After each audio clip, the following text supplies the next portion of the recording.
Alors, je voudrais juste, parce qu'on m'a appelé, on a sollicité aussi la personne, clarifier la situation de Siaka Atiene. Je pensais que vous alliez me poser la question, mais je prends les devants.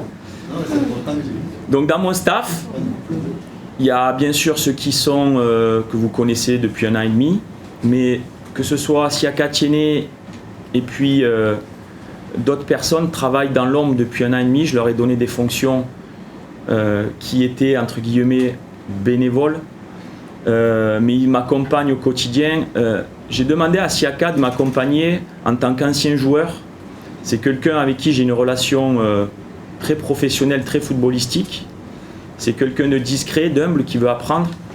Son envie, c'est de passer ses diplômes de manager et d'apprendre le métier. Pas forcément d'être sélectionneur ou entraîneur d'une équipe, mais être dans un staff. Je pense qu'il a fait quand même une carrière remarquable et il peut nous apporter aussi son expertise. Et où que je sois passé en Afrique, j'ai toujours eu à mes côtés un adjoint, quand je dis local, c'est-à-dire du pays, qui peut aussi par moment trouver des mots lorsque un coach prend des décisions, pouvoir aller voir des joueurs, voilà. Et également, il va avoir comme mission les rapports techniques de chaque stage. Parce que depuis que je suis passé ici, ce que je trouvais regrettable, c'est que la FIF n'avait pas en archive chaque stage d'un point de vue technique. Un technicien qui fait le rapport. Nous, on les a dans nos ordinateurs, mais un technicien qui fait le rapport. Et j'ai demandé à Siaka de m'accompagner, de faire ces rapports qu'il va laisser à la Fédé, de manière à ce que dans 1 an, 2 ans, 10 ans, on sache que lorsque Patrice Baumel est passé, les stages, qu'est-ce qu'on a fait ce stage-ci, ce stage-là, ça sera en archive. Et on pourra l'utiliser, le faire évoluer, le commenter, ça sera propriété de la FIF. Ça, c'était le premier point. Et puis sur le terrain, je vais avoir besoin de lui sur des ateliers pour démontrer, puisqu'on aura travaillé en amont avec le staff, pour démontrer certaines choses, m'appuyer sur lui. Et il va avoir un discours. On veut aussi avec le comité qui est pas une charte, mais quelque chose qui, voilà, le joueur national, quand il vient en équipe nationale, il y a des règles de vie à avoir, même si je ne vais pas me plaindre parce que les joueurs sont fantastiques.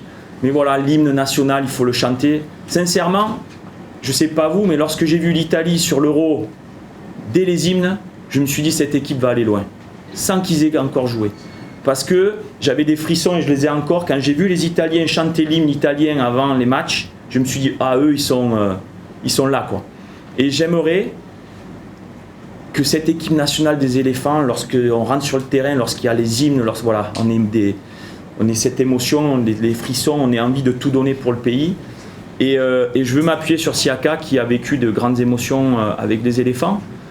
Parce que même si je me sens ivoirien, je suis étranger et j'ai besoin de quelqu'un qui ait cette culture vraiment. Voilà. Donc c'était très important.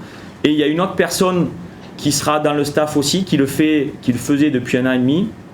Je vous dirai son nom plus tard, mais qui est scout et observateur de l'adversaire.